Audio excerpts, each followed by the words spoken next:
Hello বন্ধুরা, সন্ধে হতে না হতেই আমরা সকলে আবার বেরিয়ে পড়েছি ঘুরতে। ঘুরতে যাবো না এটা হতে পারে? তো আমরা সকলেই বেরিয়ে পড়েছি। এখন যাব একটুখানি জগন্নাথ মন্দিরের লাইটিং দেখতে, কারণ আমরা দিনের বেলায় তো মন্দির দেখে এসেছি, কিন্তু লাইটিং তো দেখা হয়নি। দিনের বেলা তো লাইটিং জ্বালায় না। কি বুংচাং কথা বলি আমি মাঝে মাঝে। যাই হোক, আমরা চলে এসেছি এই যে রাস্তায়। লাইটিং নামবো না, মন্দিরে যাবো না, কারণ মন্দিরের বাইরে প্রচণ্ড ভিড়। সে ভিড় ঠেলার ক্ষমতা বাবা আমাদের নেই।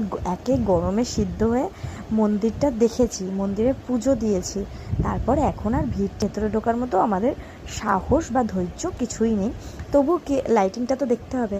তো ওই যে জগন্নাথ মন্দিরের মানে মেন গেট, তো আমরা এই যে ঢুকছি এখন। যদিও দিনের বেলা না এসব খেয়াল করিনি, কেন খেয়াল করিনি সেটা জানি না, যাই হোক খেয়াল করিনি। তো এই যে আমরা এখন এই যে লাইটিং দেখতে দেখতে মন্দিরটাকে অসাধারণ লাগছে। দিনের বেলায় তো একরকম, রাত্রিবেলা আর এক রকম। তো বেশ ভালোই লাগছিল, লাইটিং দেখতে দেখতে যাচ্ছিলাম। আর মানে অসাধারণ একটা ভিউ ছিল। যদিও আমি সবটা একটু ভিডিও করতে পারিনি, কারণ মানে গাড়ির মধ্যে দিয়ে তো ঠিক হচ্ছিল না, মানে ঠিক ভালোভাবে আমি ভিডিও করতে পারছিলাম না। তবুও চেষ্টা করেছি যতটুকু পেরেছি। বিশেষ করে এই গেটের এই যে জগন্নাথের জায়গাটা খুব সুন্দর ছিল, কিন্তু আমি পারিনি।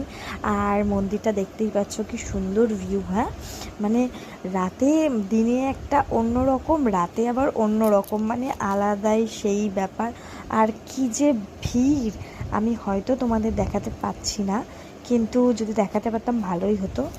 আর এখন আমরা চলে যাচ্ছি, বেরিয়ে যাচ্ছি, আমাদের লাইটিং দেখা হয়ে গেছে। তো এই যে গেটের লাইটিংটাও খুবই সুন্দর, মানে সব মিলিয়ে অসাধারণ, আগেও বলেছি। তারপর আমরা চলে এসেছি যেখানে আসলে আমরা বসবো। তো এই যে চলে এসেছি ওল্ড দীঘার যে মেন যে জায়গাটা, সেই জায়গাটায় প্রচণ্ড ভিড় থাকে। তো তাই জন্যে এবার আজকে আমরা এখানটা বেছে নিয়েছি। আর সবাই জায়গা পেয়ে গেছি, বসতে না বসতেই চাঁদটা আমার এত অসাধারণ। যদিও আমার শ্বশুর দেখিয়েছে যে একটু ভিডিও করে নাও, তো ভিডিও করে নিলাম। তারপর এই যে শসা মুড়ি মাখছিলাম, চা করে এনেছিলাম, এখানে সবাইকে দিয়ে দিচ্ছি। দিয়ে এখন আমরা খাচ্ছি চা আর চানাচুর মুড়ি আর হচ্ছে শসা লঙ্কা। বেশ ভালো লাগছিলো। তারপর খাওয়া টাওয়ার পরে এই যে মেয়ে চলে এসছে, মেয়েরা একটু ঘুরতে গেছিলো। তো এই যে মেয়ে এখন রিলস বানাচ্ছে, আর সবাই সবার মতো গল্প করছে, মোবাইল দেখছে, আর ওনারাও ওনাদের আমেজেই আছে। এই যে তারপর এইটা কি যে অসহ্য লাগে, কিন্তু ওই যে বাচ্চাদের তো ভালো লাগে, তাই জন্য আমার অসহ্য লাগলেও কিছু করার নেই। ওর বেশ ভালো লাগে, সেটাতেই আমি খুশি। তো তারপর বসে বসে অনেকক্ষণ ধরে এই প্রাকৃতিক সৌন্দর্যটা আমরা গ্রহণ করছিলাম। তো আজকের ভিডিওটা এইটুকুই, আবার দেখা হচ্ছে পরের দিন।